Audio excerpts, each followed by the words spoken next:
کیا اسلام میں جھوٹ بولنا جائز ہے؟ نہیں، کیونکہ اللہ رب العزت کا سورۃ الزمر کی آیت نمبر 3 میں ارشاد ہے، ان اللہ لا یہدی من ہوا کاذب کفار، بے شک اللہ تعالیٰ جھوٹے اور ناشکرے کو ہدایت نہیں دیتا۔ لیکن کیا آپ جانتے ہیں کہ ایک خاص موقع پر حضور اکرم صلی اللہ علیہ وسلم نے جھوٹ بولنے کی اجازت دی ہے؟ جی ہاں، اور وہ ہے میاں بیوی میں محبت بڑھانے کے لیے۔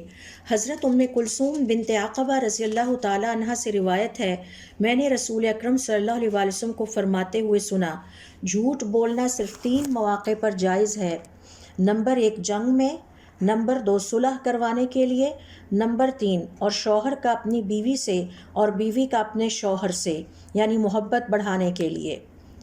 آپ صلی اللہ علیہ وسلم نے اجازت محبت بڑھانے کے لیے دی ہے، آپس میں ایک دوسرے کو دھوکہ دینے کے لیے یا ایک دوسرے کے حقوق ضائع کرنے کے لیے نہیں دی۔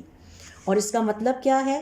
اس کا مطلب یہ ہے کہ اگر شوہر کہے تم بہت خوبصورت لگ رہی ہو، یا یہ کہ مجھے تمہاری یہ عادتیں بہت پسند ہیں، یہ وہ محبت بھرے جملے ہیں جو فریب یا دھوکہ نہیں۔ اس لیے کہ اسلام چاہتا ہے کہ گھر امن کا گہوارہ بنے رہیں، لہٰذا اگر کبھی محبت قائم کرنے کے لیے کوئی میٹھا بول جھوٹ کے قریب ہو جائے تو وہ جھوٹ نہیں نیکی بن جاتا ہے۔